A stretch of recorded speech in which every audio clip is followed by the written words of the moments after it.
Free, free Palestine! Free, free, free Palestine! Free, free Palestine! Free, free, free Palestine! Hi everybody, my name is Betsy Erickson. I am an organizer here in Boston. I've been organizing for the last few months with Interfaith Ceasefire. And I'm also here to talk to y'all today because I've been organizing with the National Uncommitted Movement and the National Not Another Bomb Coalition. And I'm so proud and inspired and happy to see Boston, a place that I call home, really show up today. Yeah, and I don't know if y'all know, but I know we've all been taking action for months, if not years, for Palestinian liberation. And today, just today, there are 87 Not Another Bomb actions happening. 87. From places like Fairbanks, Alaska, and Albuquerque, New Mexico, and so many other places. We are not alone. We're not alone in standing up for what's right. And I want to say a little bit about why we're all here and why I'm here. I think, like a lot of people, I've been feeling like this is a really important moment and turning point in our country and in our politics. There's a part of me that wants to feel really hopeful about turning away from like politics in this country that endorses Trump and a politics of fascism, and turning toward politics that embrace democracy. And but I also know that in good faith I can't support somebody who's running for president who's been standing by and not using every part of her power as the vice president in this moment. And one thing that the Uncommitted Movement and the Not Another Bomb Day of Action is trying to make clear, that we don't have to make a choice in this moment, and actually that we can provide the clear choice for the Democratic Party, for Kamala Harris, for Tim Walz, that there's only one way to unite all of us into the future that we want to see in this country, and into a future that's going to end the killing and the genocide of Palestinian people. Americans are heartbroken. We're devastated at watching our families, our loved ones, and people we might not know be tortured and maimed and killed every day. And at the same time, we also know that we're not so well off. We don't have it all figured out here in this country either. Our tax dollars are going to murder and slaughter people abroad. And we don't have enough money to fund our public schools, to fund public housing in Boston. And we want that money invested in our communities, and we want an end to the killing in Palestine.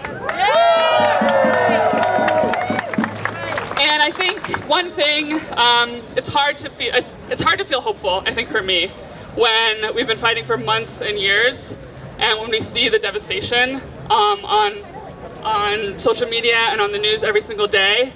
But I'm feeling really hopeful by just the power of the coalition we've brought together, even in Boston, around this. There's over 20 organizations, from labor to student groups to nonprofit groups to faith groups. And I think it's a real turning point that we can show this united coalition, not only in our city, but actually across the country, and the power that we can have when we come together. And I think with that, I'm going to turn it back over, but thank you so much, all of you, for being here, and love you all very much. We remember the Sha'ban family. The entire Sha'ban family was murdered in their own home at the end of October. Their ages range from 3 months old to 72 years old. 4 generations of this family was wiped out in one strike. We remember Sahar Mamdouh Al-Alami. She was 22 years old. Sahar was newly married and 6 months pregnant. She, along with her husband's entire family, were murdered by an Israeli airstrike on their home on at the end of November 2023. We remember Hala Abu Saada. She was 14 years old, who was murdered on October 16th. She was 14 years old and lived in the Jabalia camp in Gaza's Al-Fakhura area. She loved drawing, debka dancing, and singing. We remember Lana and Muhammad Ghassan Radwan. They were 6 and 11, and they were murdered on October 17, 2023. 2 days before their martyrdom, Lana sent a spontaneous video to her sister saying she did not want to die or be torn to pieces, and that she missed her school and her friends there. She and her brother Muhammad were then murdered in an Israeli airstrike. Please take 4 petals off of your flower and place them on the ground. And repeat after me, not another bomb. Not another bomb. Good afternoon, family.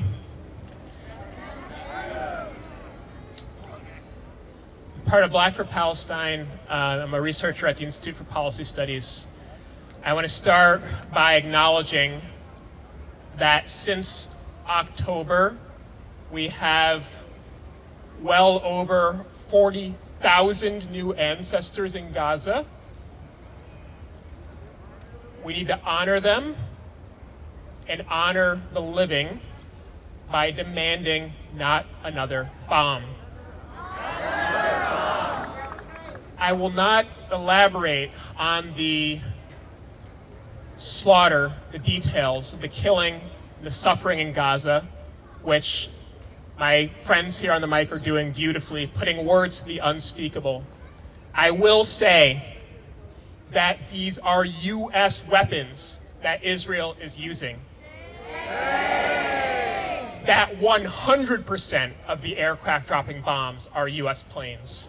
That 100% of the 2,000-pound bombs being dropped are made in the United States. That 100% of the vetoes of ceasefire resolutions in the Security Council came from the United States.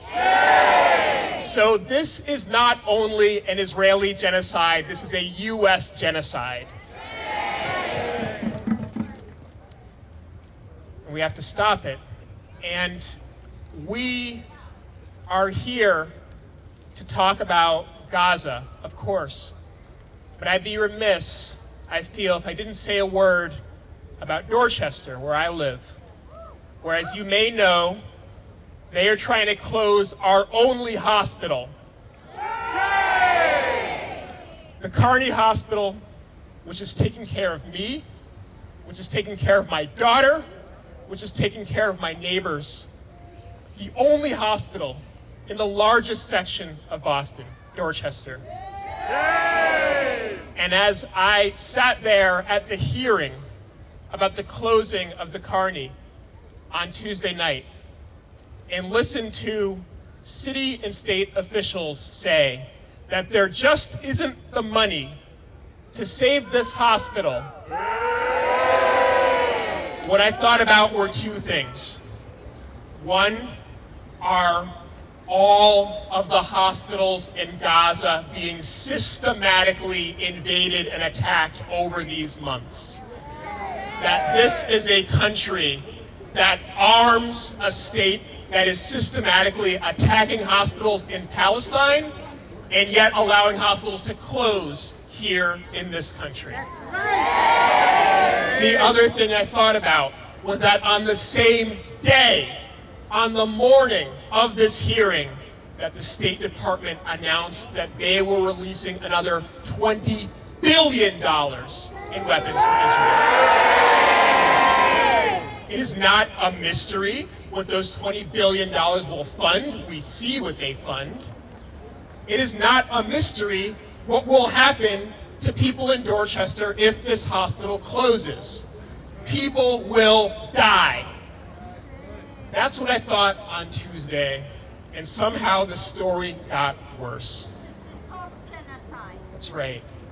You may have heard that this week, the state, regarding another hospital in Brighton that was also facing closure, that the state has decided to use eminent domain and cough up the millions of dollars to save the hospital.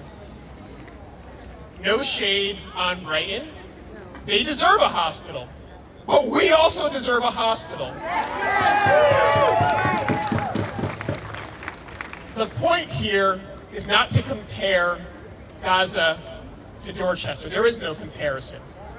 It is to say that the officials in this country, federal, state, and local, are making a set of calculated decisions about who can live and who can die, about whose lives are disposable. We are fighting for a world in which nobody's life is disposable. We are fighting for a world in which the people of Gaza can enjoy the beach and enjoy all that life offers, and in which people in Dorchester can go to the hospital. We know that a world in which Palestinians' lives matter is a world in which Black lives matter. A world in which Palestinians are free is a world in which Black people are free and everybody is free. So, we have so much work to do, but it begins by stopping the slaughter, which this country, from the top to the bottom, is deeply implicated in. We say, not another bomb, arms embargo now, as step one to fighting for a world worth living in. Thank you. We remember Eileen Abu Auda. Eileen was 3 years old and was murdered on October 19, 2023. Eileen was killed along with 30 members of her family after Israeli warplanes targeted her home. Her mother tried for 8 years to have Eileen. She was the love of her life. We remember Jihad Khalid Abu Umair. He was 2 years old, murdered on October 23, 2023. Jihad was murdered in an Israeli airstrike on the Sahli Towers in the Nusayrat refugee camp in the middle of the Gaza Strip. His body was retrieved from under the rubble on October 23rd. We remember Nasreen Nasser Jarada. She was 29 years old, murdered on October 27, 2023. Nasreen was preparing to defend her master's thesis in mental health and getting ready for her wedding ceremony. She was killed in her home in an Israeli airstrike.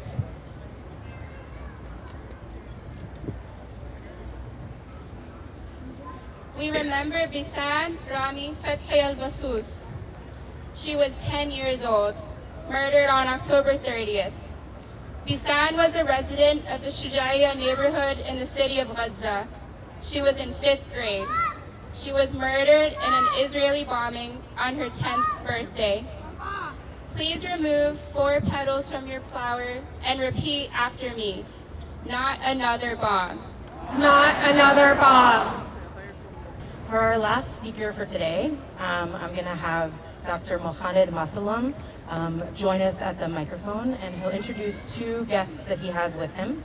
Dr. Mohaned is part of Malden for Palestine and the leader at the Malden Islamic Center. Please welcome Dr. Mohaned Masalam.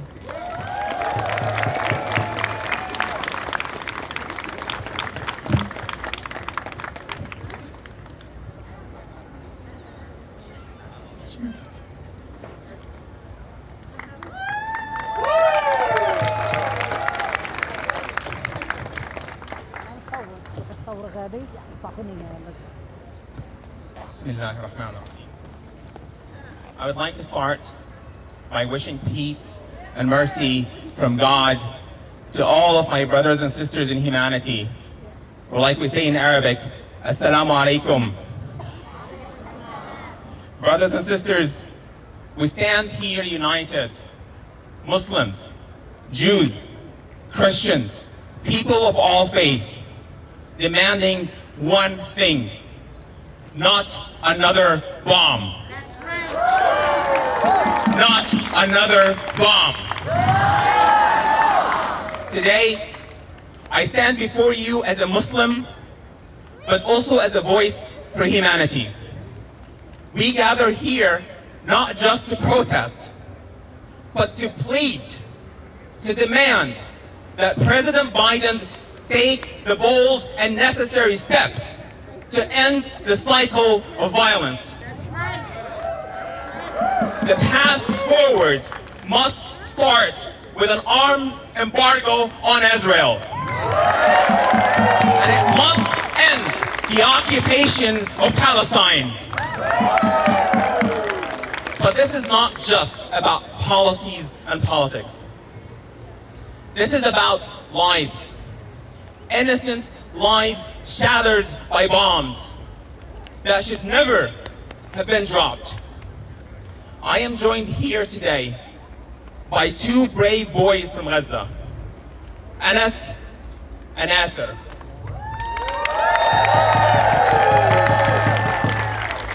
Their story is one of an unimaginable loss and pain. They lost their entire family, their parents, two brothers, one sister, all in a single bombing. These are not just numbers, they have names. Say their names. Their father, Omar. Their mother, Fatin. Their 16-year-old brother, Ahmed. Their 14-year-old sister, Jinan. Their 10-year-old brother, Abham. Ayham. He corrected me. Anas was 13 years old, was trapped under the flames for 20 agonizing minutes. He has undergone multiple surgeries and he's still learning to walk again. Asser's leg was amputated after he was injured in the same bombing. The infection was spread, forcing the doctors to amputate his leg again and again. And he yet faces another amputation next month. These boys have lost more than anyone should ever have to bear. Yet, they stand here with us today, embodying the resilience and courage that should inspire our actions.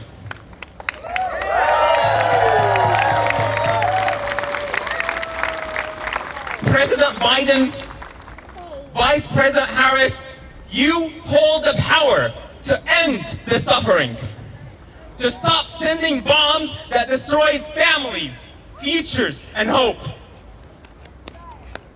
And look, I would rather see Vice President Harris to be our next president, but if she wants our votes, she must stand for justice.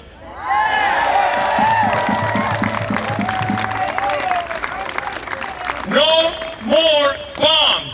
No more bombs. No more bombs. No more bombs. No more innocent lives lost. No more innocent lives lost. Not in our name. Not in our name.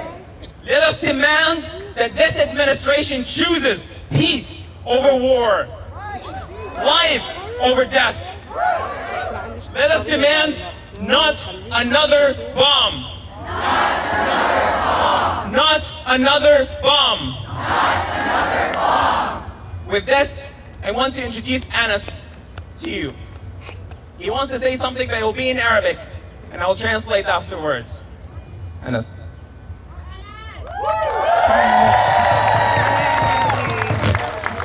نحن أطفال أبرياء تشهد أمي وأبي وأخواتي جميعا وأخي الصغير بترة رجله. نحن ما ذنبنا؟ لن نفعل أي شيء.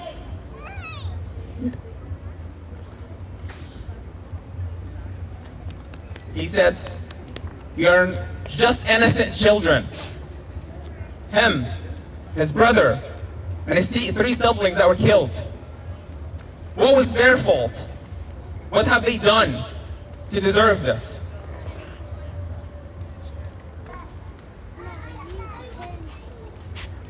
I will end with a prayer. Pray with me.